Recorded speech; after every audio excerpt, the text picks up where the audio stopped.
بسم اللہ الرحمن الرحیم. لہٰذا وہ قانون کیا ہے؟ وہ قانون حجت خدا ہوتی ہے. لہٰذا اب ہم چلتے ہیں اس زیارت کی طرف کہ جس کے بارے میں علماء فرماتے ہیں کہ جمعے کے دن عصر کے بعد امام زمانہ کی زیارت کرنی چاہیے اور زیارت پڑھنی چاہیے. اسی طرح سے ایک صلوات ہے مفاتیح ابو الحسن زراب اصفہانی کی. اچھا کسی نوجوان بچہ ہے، میرا دوست ہے، کوئی میری بیٹی ہے، بچی ہے، مائیں بہنیں ہیں، وہ نہیں پڑھی جا رہی ان سے عربی، کوشش کریں عربی میں پڑھیں. نہیں پڑھی جا رہی تو کوئی مسئلہ نہیں، آپ اردو ترجمہ پڑھیں، انشاءاللہ تعالیٰ ثواب ہوگا. لیکن بہرحال یہ امام کے الفاظ نہیں ہیں. یہ جو میں کہہ رہا ہوں کہ اردو میں پڑھیے تو مہاراجہ نے اجازت دی ہے.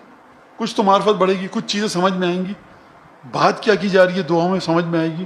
دعا کمل آپ نے عربی میں پڑھی لیکن آپ اردو میں پڑھ سکتے ہیں، اجازت دی ہے، سمجھ میں آئے گا کہ مولا گفتگو کیا فرما رہے ہیں. تو لہٰذا جمعے کے دن یہ دن منسوب ہے کس سے؟ وقت کے امام سے. کون سا دن؟ جمعے کا دن حضرت حجت سے منسوب ہے یہ دن، اور اس میں زیارت کی جاتی ہے. لہٰذا ابو الحسن زراب اصفہانی ایک، دوسری زیارت اہل یاسین دو، تیسری دعا فی زمان الغیبہ. یہ ایک دعا ہے جو دعائے زمان الغیبہ ہے، اس کو جا کر مفاتیح میں پڑھیے گا، ترجمہ پڑھیے کہ خدا کیا آپ کے ساتھ سمجھانا چاہ رہا ہے. ایک چیز. دوسری چیز مولانا پڑھیں گے تو کیا ہوگا؟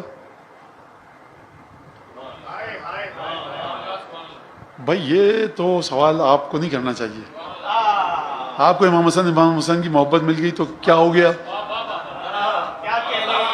آپ کے گھر میں انبار برسنے کے دولت کے کیا؟ آپ کے پاس وہ دولت ہے جو رسول کی دولت ہے.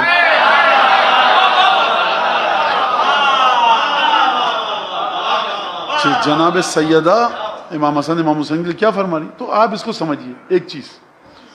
دوسری چیز یقین کیجئے کہ معارف اہل بیت، تعلیمات اہل بیت اتنی وسیع ہیں کہ جب انسان ایک روایت پڑھ کے بیان کر رہا ہوتا ہے، دوسری روایت سمجھ وہاں وہ اس روایت کیا کریں گے، اس جملے کا کیا کریں گے، تو زندگی گزار دیجئے آپ اہل بیت کی تعلیمات کو سیکھنے میں.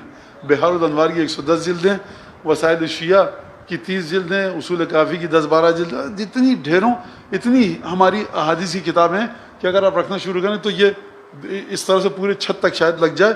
اتنی کتابیں حدیثوں کی ائمہ کی، اس میں تکراری حدیثیں بھی ہیں، تکرار ہوئی ہے. تو ہر حدیث میں غیب پر سے ایک پردہ اٹھایا ہے امام نے.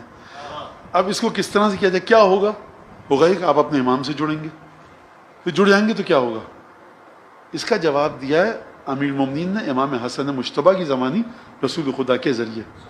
اب میں ڈرتا یہ ہوں کہ نہیں پہنچ پائیں، لیکن آپ سمجھ دیجیے ذرا، کیونکہ خیر مجھے تو لگ تو نہیں رہا کہ اس تمہید کی ضرورت ہے الحمدللہ،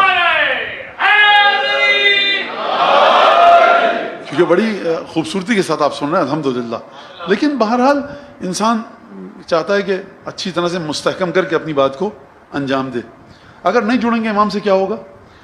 ہوا یہ کہ اب دیکھیے ہو پائی نہیں ہو پائی یہ چھوڑ دیجیے، اب یہ مجھے بات کرنے دیجیے. اب آئیں گے زیارت اہل یاسین تو سرکار جو آتا ہے وہ تو مولا کر کے چلے گا، ہم تو صرف نقال ہیں، نقل کر رہے ہیں آپ سے. امیر مومنین مسجد کوفہ ہے، تشریف فرمائیں. کہا بیٹا حسن ممبر پہ جاؤ، فحمد اللہ، اللہ کی حمد بجا لو، وَأَثْنِ عَلَى جَدِّكَ، اپنے جد کی احسن الثنا، خوب اچھی طرح سے ثنا بیان کرو اپنے جد کی.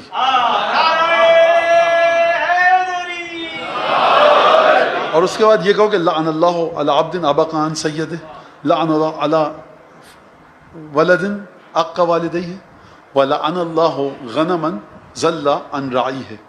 لعنت کرے خدا اس بھیڑ پر، دمبے پر، گوسفند پر، بکری پر جو اپنے چروائے سے بھاگ جائے. لعنت ہے خدا کی اس غلام پر جو اپنے آقا کو چھوڑ کے بھاگ جائے، اور لعنت ہے اس اولاد پر جو آق کے والدین ہو جائے. جا کے باپ نے حکم دیا تھا، جناب پڑھ دی، نیچے اترے. کہا اے ابا محمد، امام حسن سے، کیا المعنی معنی کیا ہے؟ کہا المعنی عند امیر المومنین، معنی پوچھو اسی سے جس نے بھیجا تھا ممبر پہ. نوجوان بچے سنیں ذرا، یہ امام مجتبیٰ کو نہیں پتا تھا. دینیات کلاس میں تھوڑی گئے تھے امام مجتبیٰ جو ان کو پتا ہوتا، نہیں پتا، پتا تھا. باپ نے کہا تھا امام وقت ہے کہ بیٹا یہ 3 حدیثیں پڑھ دو اور نیچے آ جاؤ. معنی مجھ سے پوچھو کہ نہیں بتاؤں گا، بابا کی اجازت ہوگی تو بتاؤں گا.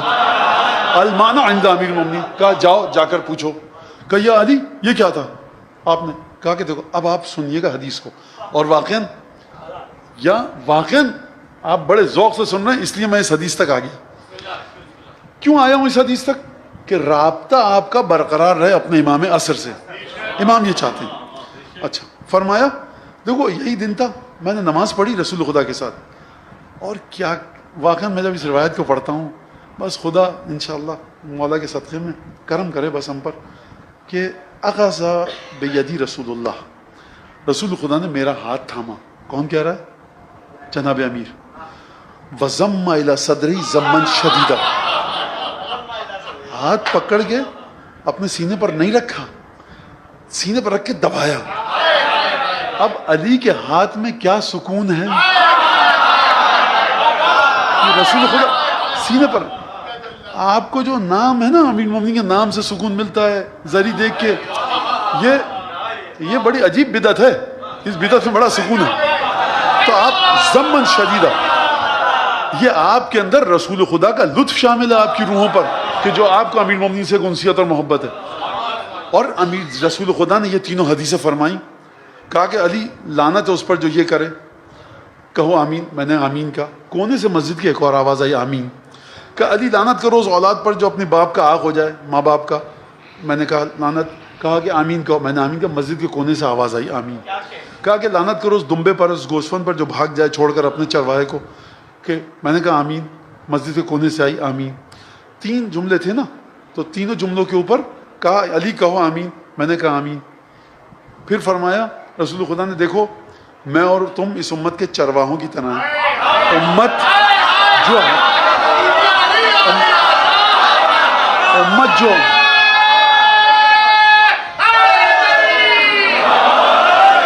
جو ہم کو چھوڑ کے چلی جائے, تو جو گوسفند اور دمبا چرواہے کو چھوڑ کر چلا جائے, میرے الفاظ ہیں, اور یہ نوف بکالی کی روایت کے الفاظ ہیں نہج البلاغہ میں جو اب پڑھ رہا ہوں, کہ کننا کل اغنام کا اغنام تختطفہ الذئب. ہماری مثال علی کی شہادت کے بعد ایسی تھی کہ دمبے ہیں, بھیڑیا کبھی بھی ہمارا نرخرہ دبوچ سکتا ہے. لہٰذا فرمایا کہ دیکھو جو ہم کو چھوڑ کر چلا جائے, ہم اور تم اس امت کے 2 چروائے. امت ہے ان بھیڑ بکریوں کی طرح جس کے چروائے ہم ہیں. جو ہم کو چھوڑ کر چلا جائے تو لعنت ہے اس پر. ہم اور تم اس امت کے 2 آقا اور سید اور مولا ہیں. امت ہمارے غلاموں کی طرح ہے, جو ہم کو چھوڑ کر چلے اس پر لعنت ہے. دیکھو میں اور تم اس امت کے 2 باپ ہیں, جو ہماری آنکھ ہو جائے اس پر لعنت ہے. 3 دفعہ کہا آمین کہو. مولا نے جناب امیر نے آمین کہا. میں نے کہا یا رسول اللہ یہ آمین کی آواز ایک اور آ رہی ہے مسجد سے, یہ کس کی ہے؟ کہا یہ جب تم آمین کہتے ہو نا تو تمہارے ساتھ جبرائیل بھی آمین کہہ رہے ہیں.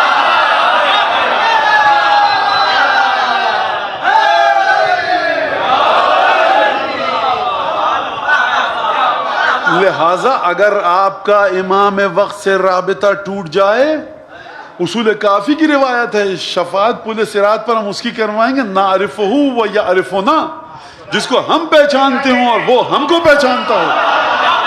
جب نہ رسول اللہ, یہ بات تو سمجھ میں آ گئی, کچھ لوگ ہوں گے آپ کو پہچانتے ہوں گے, کچھ آپ کو نہ پہچانتے ہوں گے, لیکن آپ کے سامنے کوئی چیز چھپی ہے.